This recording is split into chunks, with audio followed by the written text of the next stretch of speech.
Okay, it's nearly 6 o'clock, so we'll get going.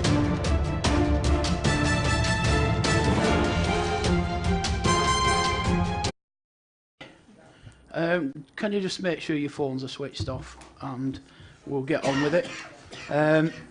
We'll start the meeting, so welcome, Happy New Year to everybody. We've got a nice gentle agenda this evening to get us underway. So, first of all then, apologies for absence. Fabiola. Yes, Chair, we've got apologies from Councillor Hewitt. Okay, we've no urgent business. No. Any declarations this evening of interest from the members this afternoon? No? I can assure you, Chairman, I'm not interested in anything. Oh dear. Right, okay. We've no public questions. No, not Chair. Can I have somebody to move and second the previous minutes? Second, move.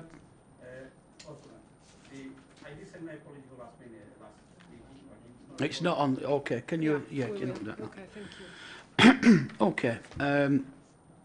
Right, I've not given the usual warning about the fire alarm. So if the fire alarm goes off, it's not a drill, and we need to exit by the door there. We will be filmed, so all members will have to appear on the film. But if any members of public that are speaking, I don't think we have this evening, they don't need to speak, so I don't think we need to go into that this evening. Okay, so we'll move into the agenda. I think we'll take item number 6 first this evening, the Hartford Mill, because we do have a speaker on this, Mr Hill. 6 is number. Oh, sorry, it's number 8. I really must get them glasses. I really must get them glasses. Before we do that, Graham, this is yours, isn't it? Can you just give us a quick run through on, we're doing the listed building consent first.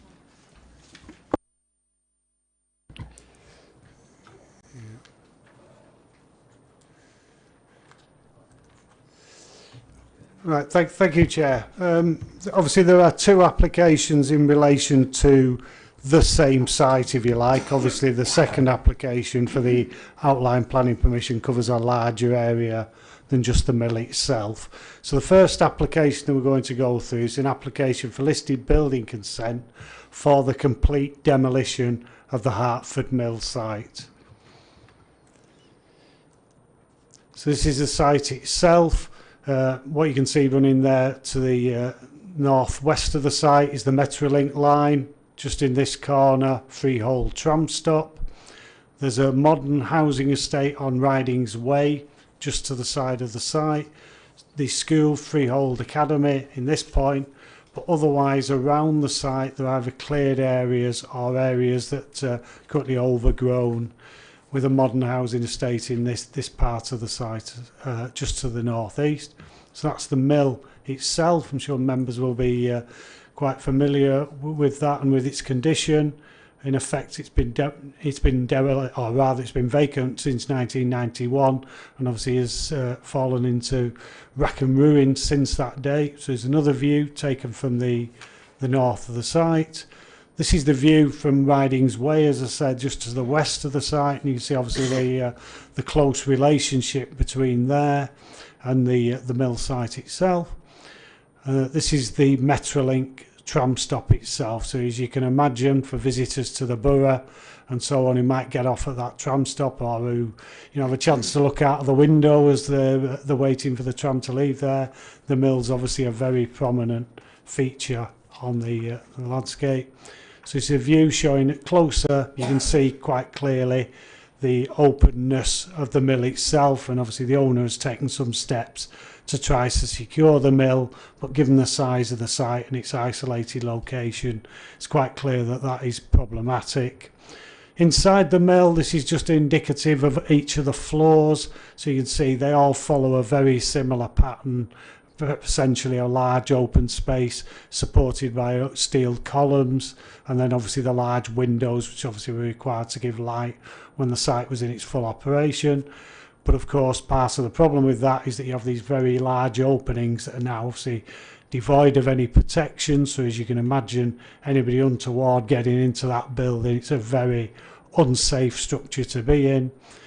another example of that, and you can see again the debris along the floor of the mill as parts of it have deteriorated, and some of that includes materials that obviously contain asbestos.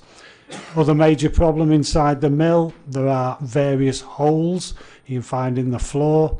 So again, quite often if people are getting into the building, particularly if they're going at dark, when it's dark and so on, obviously you won't be aware of these features. One of the main problems in terms of the condition of the mill is some of the corrosion that's happened with some of the main features. So although many of these structures were clearly built to last, and obviously this has lasted for over 100 years, the lack of maintenance that carries on over that time causes severe problems with the structure itself. And you'll see in your report, particularly in the references to the condition of the mill, in order to bring this into practical reuse, some of these features will require a lot of modern interventions. So many of the original features could be affected by that. Again, there's small areas, but the cracking in the building again caused by some subsidence in the area associated with the mill, and obviously the heavy equipment they had there. The engine house, as with many of these mills, was the centre, and obviously this is where most of the decoration is currently retained in the mill, and obviously permission is granted for the mill to be demolished. What there will need to be is a full archaeological record kept of each of the historic features of the mill, and obviously this is one area where that will be of importance. So the application is a proposal to demolish the mill, and I'll give a little bit more detail on that just to clarify some of those issues after the speaker. Thank you, Chair. Okay, Mr Hill, you've 3 minutes to address the committee. We'll remind you when you've 30 seconds left, and after then there may be questions. Okay. Okay, thank you. Hertford Mill has been vacant since 1991, and during that time has significantly deteriorated through vandalism and lack of use. The mill is a blight for local residents and a magnet for serious antisocial behaviour. The building represents a real risk to those attempting to enter it, and also to emergency services who are frequently called to attend incidences, sometimes serious. There have been over 250 recorded occasions during the past 3 years alone. Only the immediate demolition will stop this ongoing problem for local residents, an unnecessary yet significant drain on already depleted public resources. The negative impact of the mill is not just local to the residents of Wornath and Freehold who have to live in the shadow of the building for over a generation, but also affects the social and economic well-being of the borough as a whole. The mill is prominently viewed from the Freehold Metro station, and is also, due to its sheer size and scale, means that it dominates the skyline of the surrounding area. The building portrays a negative image for Oldham and is an unwelcome advert of decay for new residents and investors to the town alike. The existing building has no viable future. It's in extremely poor condition. Significant part of the roof is missing, allowing rainwater to penetrate, damaging floors and the suspended ceilings. Virtually all of the windows have been smashed. The reinforced concrete floors are crumbling, such that many of the steel beams used in its construction over 110 years ago are not tied to the external walls and have little or no structural integrity. The condition survey completed as part of the application concluded that the building is now beyond reasonable and economic repair. The potentially unsafe and extensive nature of the floor slabs provides a strong case for immediate propping up throughout or immediate demolition. Whilst the building clearly has heritage value, it is a listed building. The heritage assessment concluded that the site is of minimal evidential value, some historical value, and no likely aesthetical or communal value. The development framework submitted as part of the application tests a series of redevelopment scenarios, including retaining the mill for a range of residential, office and industrial uses. The residual development appraisals show negative values ranging from 14 to 25 million. Even making the building simply wind and watertight would cost in the region of 6 to 7 million. Heritage England have had this work independently assessed, and their consultants concluded that it has been robustly demonstrated that a very significant conservation deficit exists for the building in the region of 18 million, and that no viable use exists for the building in the medium term. The nature of the heritage asset therefore presents all reasonable use of the site. Whilst development of North Wornath is marginal, Keepmoat Homes have demonstrated that they can develop low-rise houses. The mill owner is also attempting to secure investment, and once the mill is demolished, there should be sufficient interest given the proximity to the tram stop and the quantum of land available. It is therefore imperative that the mill is demolished immediately, so that the opportunity for its redevelopment and the regeneration of the whole of the North Werneth area can be realised. The building has no viable future, and therefore, for the benefit of local residents, local councillors and the emergency services, we request that the permission is given for its immediate demolition. Okay, thank you, Mr. Are there any questions? Shoab.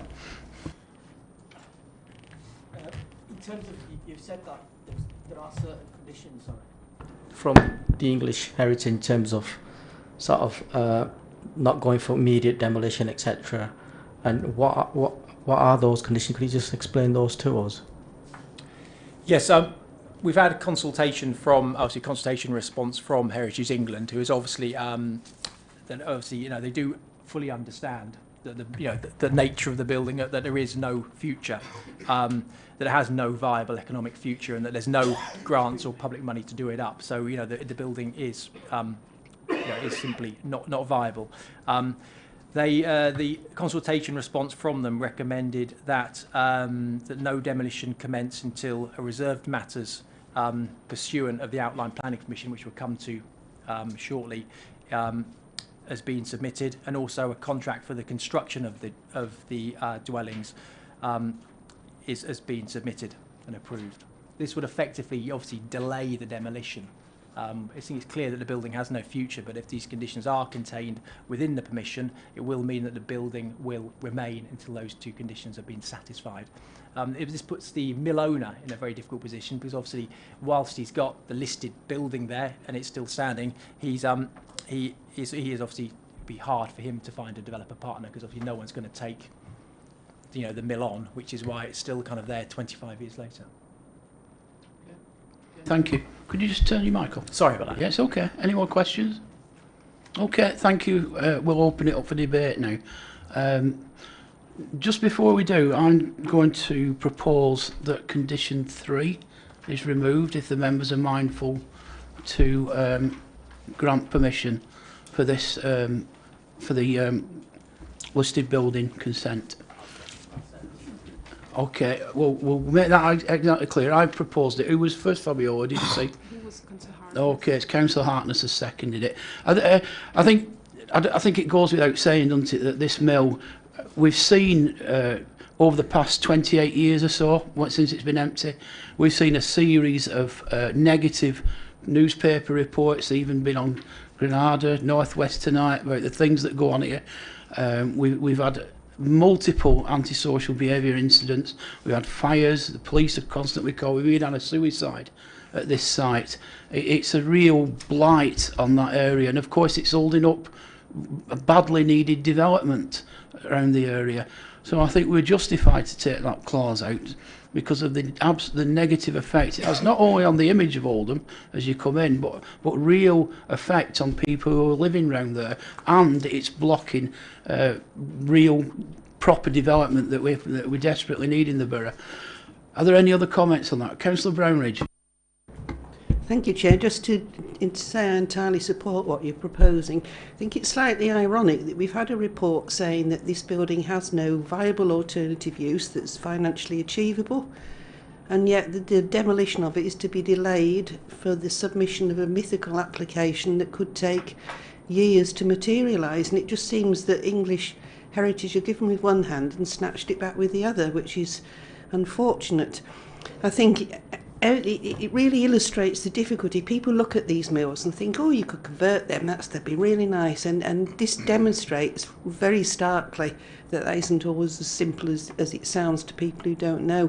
And I think those photographs I think it was listed, was it not, because of its concrete floors, and we hear that they're the bits that are starting to fail now, which is really more underpinning the fact it should be demolished as soon as possible. So I think we must go for demolition, because the consequences of not, the continued deterioration, the continued magnet it is for people breaking in and causing trouble, never mind the fact it's actually stopping development that could be taking place immediately, because we know there's development that could take place if it wasn't there.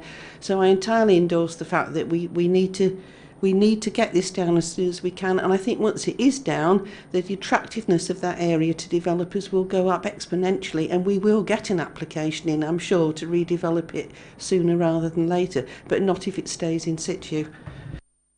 Steve, did you want to make a comment? Yeah, I just wanted to make it absolutely clear what the members were wanting to get rid of the condition 3, which you know is the no demolition condition. It appears from what you're saying is obviously that it's essentially, if it's left, it will blight the site. We won't get the public benefits potentially out of it. That there's a likelihood of harm, antisocial behaviour, and that sort of thing. I just want to make it absolutely clear that those were the reasons that the members felt that it was that condition would, if you like, stop those benefits and create harm, which I can see. But obviously, I just wanted to be clear, because obviously, I just remind everyone we can't make that final decision today. We have to obviously refer this to the Secretary of State. So if we are deleting the condition, we have to make it clear to him. Yeah. Thanks, Chair. That's clear, but there are environmental issues around this as well, aren't there? We've got the thing crumbling. There's asbestos in the air.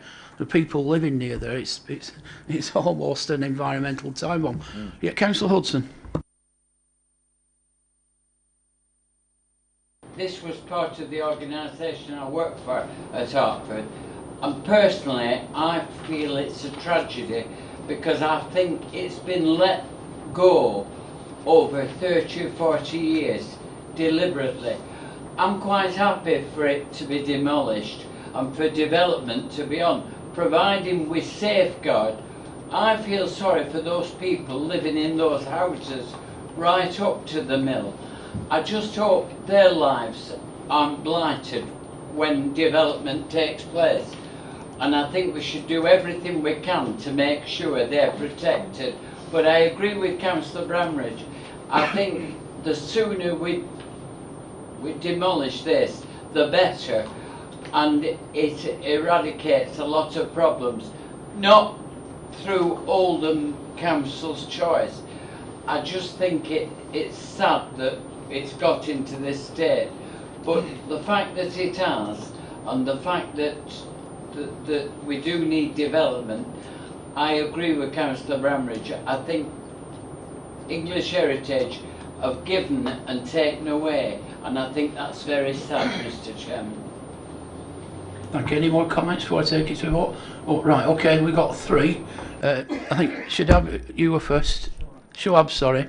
I've only known you for 20 years. I don't I'm going to start calling you. Don't start calling you somewhere else now. It's all right. Don't expect me to remember your name after all with that. One's Shadab and the other one's Shoaib. Well, as a local ward councillor, I'm delighted that this application is in front of us. And I've been a councillor since 2000, and obviously this building has been empty since 1991. And the caseload that I've got in terms of the blight and issues that we've had at this particular mill is far larger than the 250 cases that Ben Hill has mentioned. And obviously it's already been mentioned that this particular building is a death trap, and therefore it needs to come down as soon as possible. And I can't believe that English Heritage have come back and said you've got to put this condition in place. And as local members, I think I'll agree with the previous 2 councillors that have spoken on this issue, that we need to get this mill down as soon as possible. It's a blight, it's an eyesore, and most drastically, it's a death trap. We've had people killed in there already, and if it carries on the way it is, like it's been mentioned that there's holes in the actual concrete floors that it's been listed for, and anybody can actually fall down those. We've had young people going in there day and night, and the owner has tried his best to keep it sort of not to allow people in there, but young people are young people. They find their own way in, and before we get another drastic sort of situation or a death happening in this particular building, we need to bring it down. And I would like to move that we actually approve this application by deleting the actual condition that's been outlined already. Thank you, Shoaib. We've just got 2 speakers, Councillor Davies and Councillor Ball. Thanks, Chair. 130, 140 years ago, there was required buildings like this. They were industrial palaces, weren't they? You know, the cotton industry. You know, there was a demand for them. Lucky enough, we had the 70s. It was used as a mail order warehouse with Littlewoods. In fact, my mother worked there for a short period. But now, I mean, it's more than a quarter of a century since it's been used for anything, and it's just completely deteriorated. It'll probably fall down soon. I mean, it'll save them a lot of money in demolition, I would have thought. But I mean, I was speaking to somebody the other day, and he said he comes up that metro link to Oldham. This is a businessman, and he sees that mill. Can you imagine someone coming up to Oldham to invest money, and they see that eyesore? These people have to live near that. We've had a fatality. We've had people drug taking. I mean, God forbid we have another fatality. Let's agree to get rid of it, and we've got a duty to get rid of it. Thanks. I agree, you know, I agree with totally what the other members have said. Thanks. Thanks. I'm going to agree. From what Ben said, the situation inside this mill is even worse than I thought, and I think we could be looking at a major incident if all those structures start to collapse. So I think it's not just telling them, they've got to know that how bad this mill is in. Yeah, I think we've said everything that needs to be said, but we're very protective of our listed buildings in Oldham. I mean, we've not got a massive range of listed buildings, but we are very protective of them. So what we're discussing tonight is an exceptional case. It's not something that we take lightly, and a decision that we're taking with a great deal of regret, as has been pointed out. So I am going to take a vote on it now. I think yeah, okay then. So I'll let these two, Councillor Hack and Councillor Kumar, very briefly. Councillor Kumar, you were first. Yeah, sorry, I was just going to raise that point. It is part of our heritage, and Oldham was founded on cotton mills and mills like this. It's a shame when I see a mill like that coming down. I'll be quite honest, because I think that is part of our heritage. The problem we've got is owners have been allowed to let that deteriorate to such an extent that today it's life-threatening and it needs to come down ASAP. It's a shame owners have been allowed to do that. We need to really be more astute, if I'm honest, in chasing owners up sooner rather than later. Because I think it's absolutely ridiculous that one of our prime heritage mills, we could have been proud of that on the tram. We've heard people coming on the tram into Oldham. That could have been a site where they came into Oldham, seen that site and said, you know what, Oldham is a place to be. They care about their past and they look forward to the future, and they're turning things around. But that has become, like I say, a blight. It needs to come down ASAP, and that's the only decision we can make, is to get rid of it. I can't believe English Heritage have actually linking the bringing down of this mill to what it's going to be replaced with. Even if it was brought down and replaced with nothing, it needs to come down. So I just can't believe they're doing a link with what's going to be replaced with. Thanks for that. Okay. Councillor Hike. Yeah, thank you, Chair. Before I became a councillor, I used to go past this building all the time. I still do. I always wonder, why is it still there? Why isn't Oldham Council demolishing it? Now I'm a councillor, I know why, because it's a listed building. But I cannot find a single reason, apart from it's a listed building, that why it should still be there. So I echo everything my colleague said, and I think we should go forward and just demolish the place. Thank you. Okay, well, it is with regret that it has been proposed for grant listed building consent to demolish, with the deletion of condition 3 in the report. It's been moved and seconded, so can all those in favour of approval? And that's unanimous. And I say that it is with regret that we see something like this. And I think you're right. If that had been in good condition, it would have been a great advert. But it's gone the other way, hasn't it, for the town? So, okay, we need to consider the next part of this, which is the actual demolition approval. Well, it's outline permission for residential use. I'll move it, Chair. Well, I was going to say, do you want to talk? Do you want to address the committee? You're down to speak if you wish.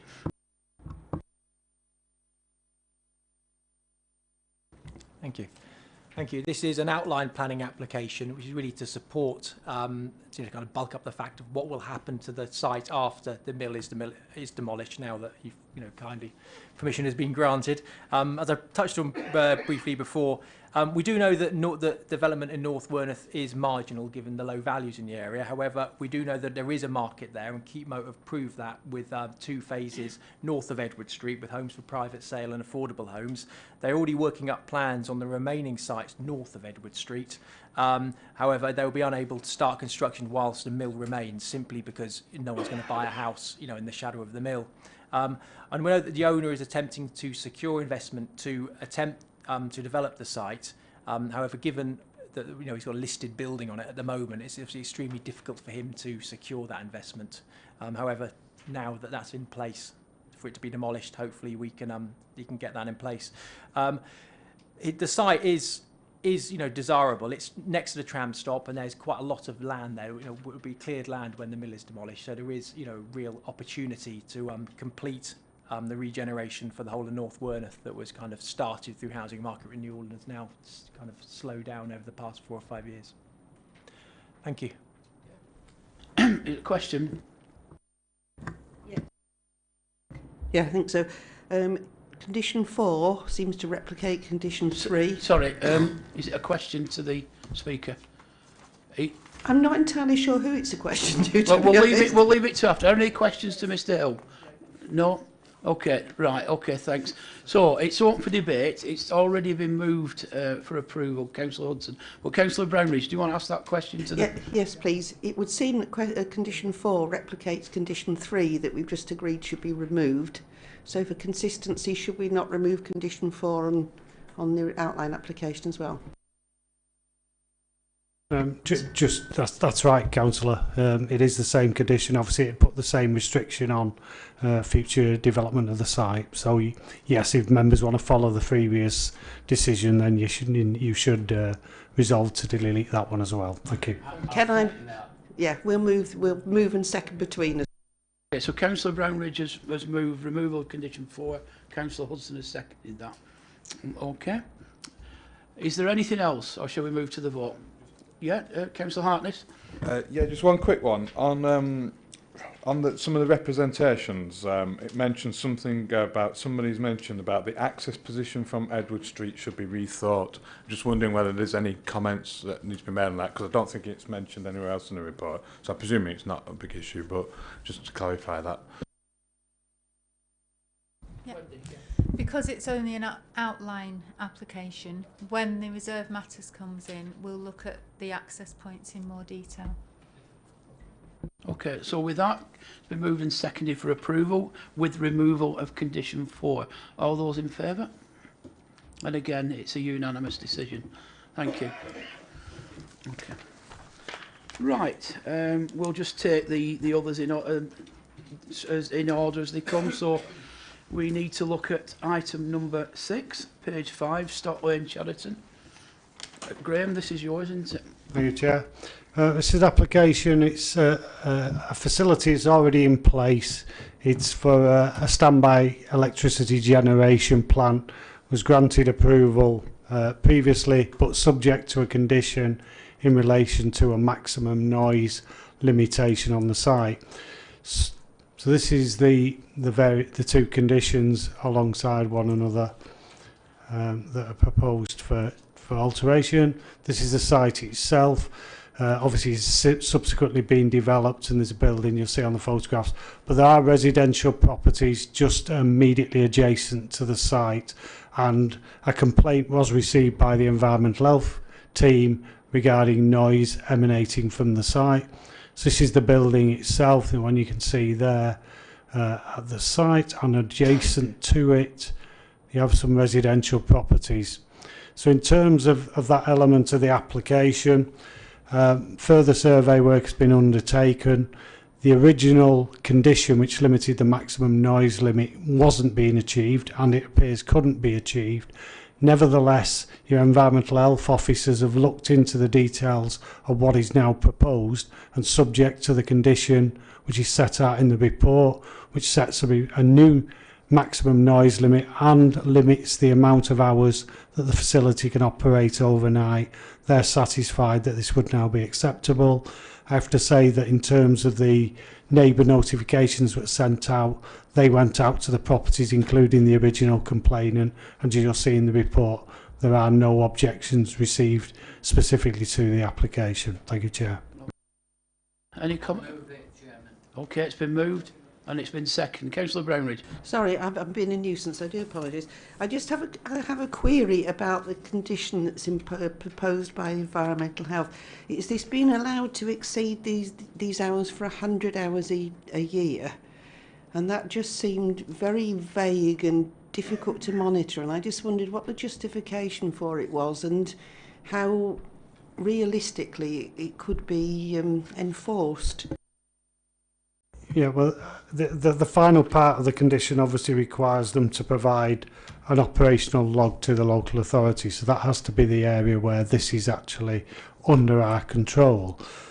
What's indicated is that the standby facility generally will be needed during the day, which is obviously when people are using electricity, but there may occasionally be times during the night time, and I think it says in the report of the time that it's currently been operating, effectively has been 37 hours in total that facility is operated during those hours. So from Environmental Health's point of view, it shouldn't cause a nuisance as a short-term element of operation during those hours, but we wouldn't be looking at allowing that operation all the time. So it is a limitation. Obviously I'm not technically able to give you the full details of why that should be, but obviously my colleagues have looked at that and that's the solution that they've come up with. So you're saying that the 100 hours allows flexibility if there's a sort of surge or some reason why they have to generate it over and above the normal operating hours. Is that what you're saying? Yeah, yes, it could be something as simple as, I don't know, a power plant goes down nationally during those hours, so even though there's not a massive demand, it may well be the supply falls off, or it might be a World Cup final on the other side of the world when, you know, people are up in the middle of the night. So yes, it's not expected that the levels that have already operated, which effectively are, you know, less than an hour a week, will be increased dramatically, but obviously there may be an increase during the day as more and more of these facilities actually come on stream. Okay, so is the plan then they will submit this log on a regular basis and somebody's genuinely going to look at it? I mean, I know when it first comes in it'll work, but I'm just thinking 10 years down the line, if they breach it all the time, are we realistically going to be able to enforce it? I just want some reassurance, really. Well, I think the element of it comes down to when we would enforce in any case. So even if they are breaching it, if it's not actually causing a nuisance, then clearly we wouldn't be enforcing against it in any case. So we could, you know, regularly ask for the logs and get an indication of that. But generally, it would only be if there are complaints received about noise nuisance, we would be able to judge that alongside the logs, and obviously if there's some correlation with that, then we know that there is an issue that's been resulted. But even if they operate for, realistically, even if they operate for 150 hours a year, if it's not causing a nuisance, it's not expedient to take enforcement action in any case. I suppose, sorry Chair, I suppose that's my question. Are we better not to put that 100 hours limitation on it for that very reason? Because we would only be taking action if it causes a nuisance, and if they're only going to do it for potentially 2 hours a week, it's a year rather, 2 hours a week a year, it's probably not going to cause that sort of nuisance. So are we not better just judging it by practice rather than putting this arbitrary 100-hour limit on, which to me sets more hairs running than it doesn't? But I'm not going to make it. I am making a fuss. I'm just trying to understand. I apologise, but it just seems an odd condition to put on, bearing in mind we can take action if a nuisance is caused, and we don't think a nuisance is going to be caused because it's going to be intermittent anyway. I think it only boils down to the differences between planning enforcement and statutory nuisance. And obviously, if there's a statutory nuisance, then under other legislation that could be enforced against. I mean, obviously, I'm not the officer who obviously suggested that condition, but obviously it's for members to decide on the basis of that concern as to whether you wish that condition to be amended or not. You never know, Barbara, if we stop getting power from the continent, topping out, and one of our plant goes, I know our ancient power stations goes down, it might be running for 100 hours, that. Okay, any more comments? It's been moved and seconded for approval. All those in favour? And that's another unanimous one. Thank you. So on to item number 7, page 13. Graham?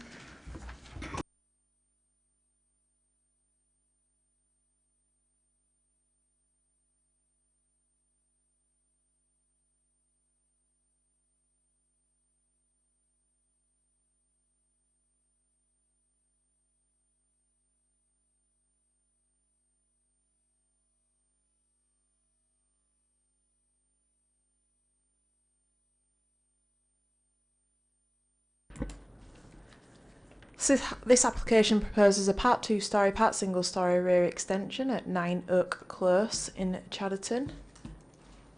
So you can see here the red line indicates the... Oh, I am... No, I'm not. No.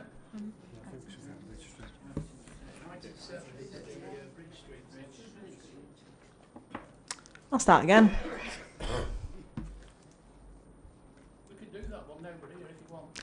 Well, go on then.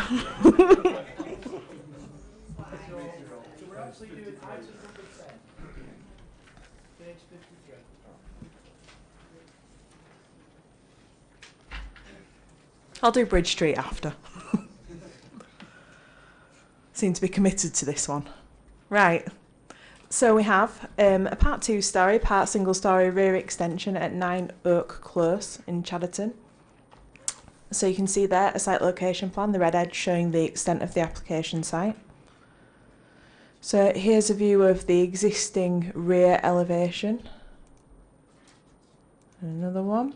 Here you can see the existing floor plan and then the proposed plans showing the extent of the additions to the rear elevations.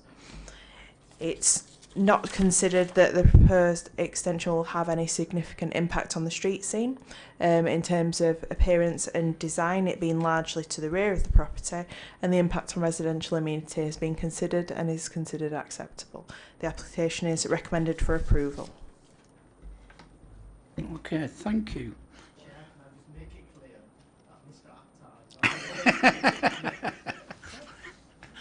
Okay. Any comments on this? No? Well, it's recommended for approval. Are those in favour of approval? And that's unanimous. And now we can bounce back to Bridge Street.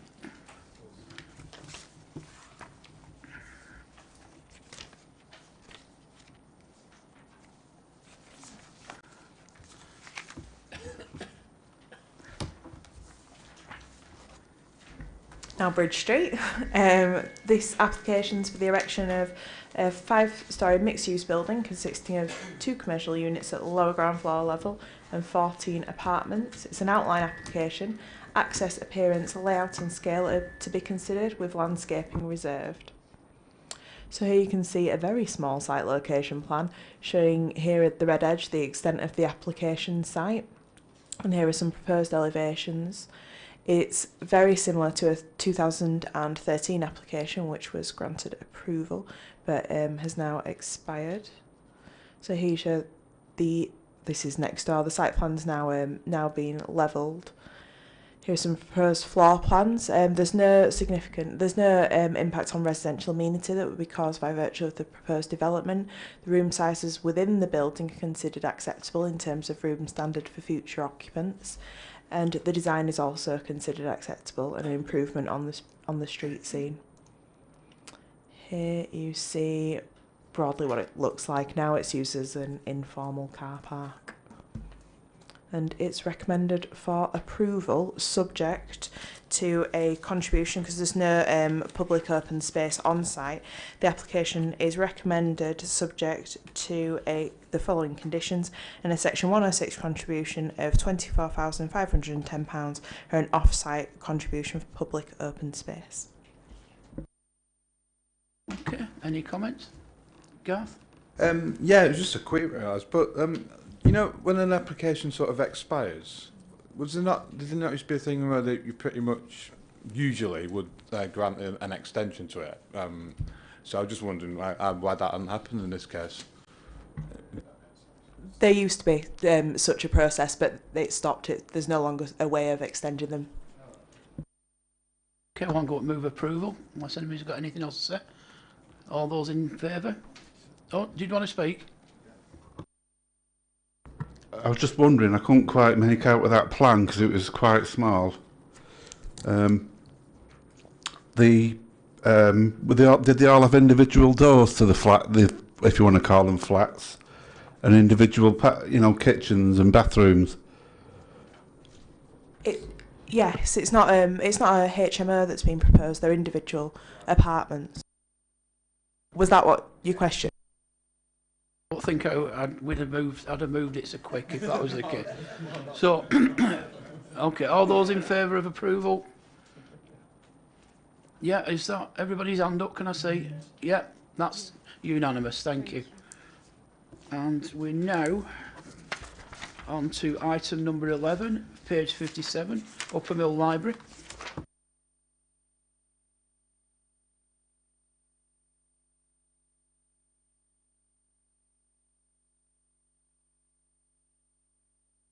There's something on the wait list for this one as well.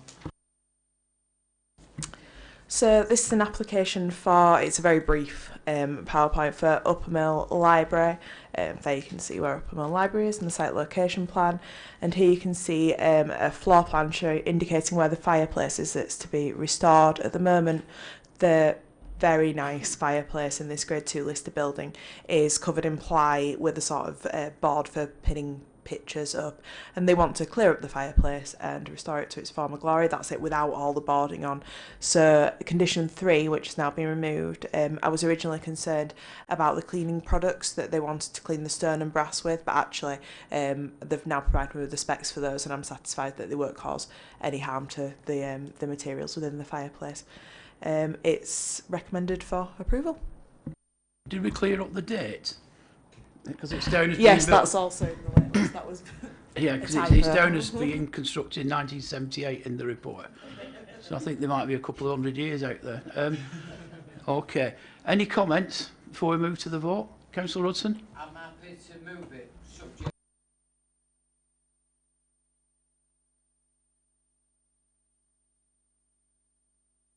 Point of view is very good, so I will move it. Okay. Does anybody want to second that? Yeah, Councillor Kumar, second that. All those in favour of approval? And that again is unanimous. Yeah, going for a record tonight. Item 12 next, page 61. Yeah, thank you, Chair. This application relates to established industrial premises just off Ashton Road West in Failsworth. As you see from the proposal is for some new silos associated with the production and storage process. So you can see the site here is located centrally within the whole of this area, which is within the same control of the applicant. Rochdale Canal runs behind those buildings. There are some residential properties to the north and south of the site, but as you'll see, they're quite well shielded. So here's an existing perspective. So these are the industrial buildings in the site, and this is showing you the existing silos. The new silos, they are 2 metres, or at least 2 of them are 2 metres higher than the existing ones, but of the same design and obviously are located centrally in the same position on the site. Now these are the various viewpoints that you'll see the facility. So as you're looking from Ashton Road West itself, so again you can see the existing silos, and at that view they'd be slightly bulked up in the height but very similar. From other vantage points, this is across the Rochdale Canal, the residential property.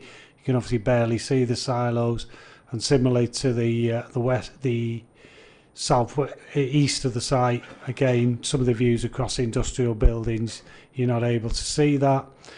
The main area where there was potentially some concern are these properties on Clive Road. So again, they're across the premises from the site, but as you'll see from these representations, this is the back boundary to that site. So again, perhaps from the first floor bedrooms, you might be able to see over the top. The silos again just behind some of the other landscaping from the site.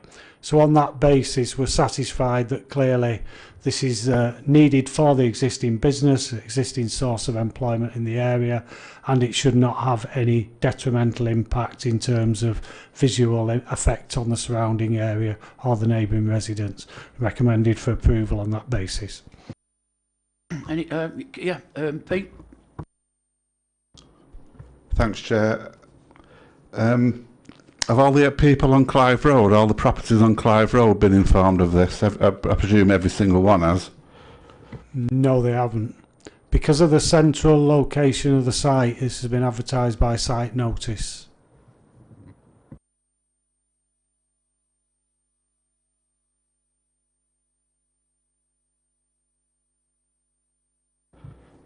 Yeah, right. I'm just surprised, you know, with it being such a bit of a difference there, industrial nature of it, and within a residential area, it's quite close. And they are quite a bit higher as well. You know, I think it's around about 10 foot, isn't it? Well, there's no statutory requirement to do that. Is that have you got a concern about that? Obviously, clearly you have. I just think that I'm surprised that nobody's objected to them. You know, or, that's the only reason. I thought, you know, if they had the opportunity to object to it, you know, they may not have seen the notices. I don't know. If we could just comment on that, Chair. I mean, obviously, is the concern about just the visual element of it, or is it about the processes, or any change in the processes on the site?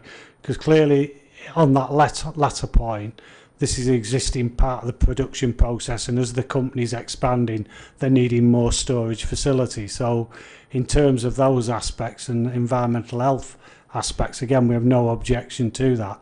If it's the visual element of it, then it was deemed that the separation from the sites across the existing industrial buildings and the screening that clearly you could see there that was in place, that if it was just an issue of visual impact, then that the harm would not be sufficient to justify that wider notification. Obviously, if there's a serious concern there on that issue, that's for committee to defer the decision whilst that process takes place.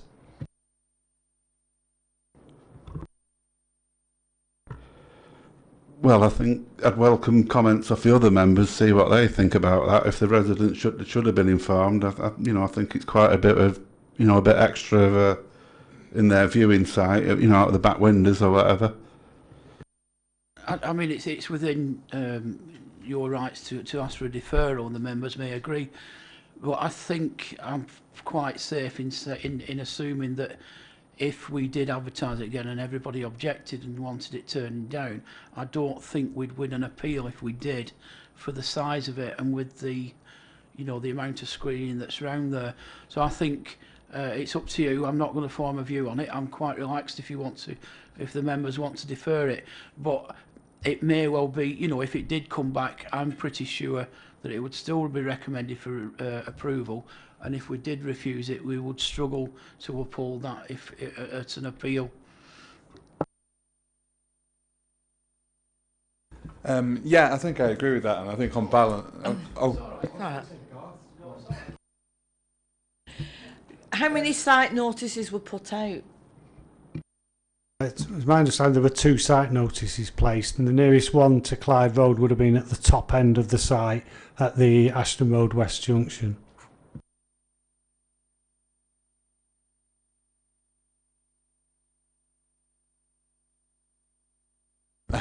Yeah, well, I think I said on balance, although right, maybe they should have been, but on balance, I think it's not going to change the fact that, you know, I mean, my view is I think we should approve it, and I think we, you know, should do that tonight really, because I think it's, you know, you might get one or two who don't like it, but actually, the amount of difference it makes is negligible really in the grand scheme of things, considering you look at everything else around there and the fact that how much you can see of the existing ones. They're the same size anyway, so it's I don't see a huge problem with us approving it tonight.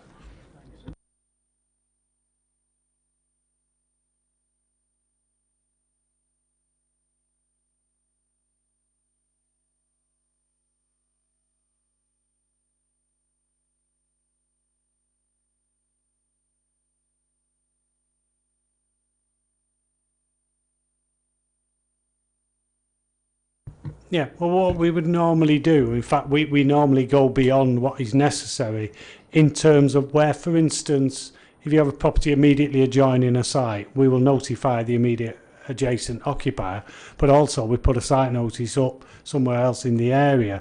But the distinction of when you would put a site notice up and notify neighbours, that's the element where you have to make that judgment. So obviously in this instance, the judgment was made by the case officer. The distance involved, as I say, the fact that it's within an area where you've already got, so that the residents are already looking out, if they can see over that hedge, they're already looking out at that, so they're seeing the same thing. It's not introducing, I could actually see the point if there were no silos there and you were then introducing something much taller than existing buildings, I would see the point, but I think the judgment was made that because they're not immediately adjacent to the site, it wasn't deemed necessary to send those letters in this instance.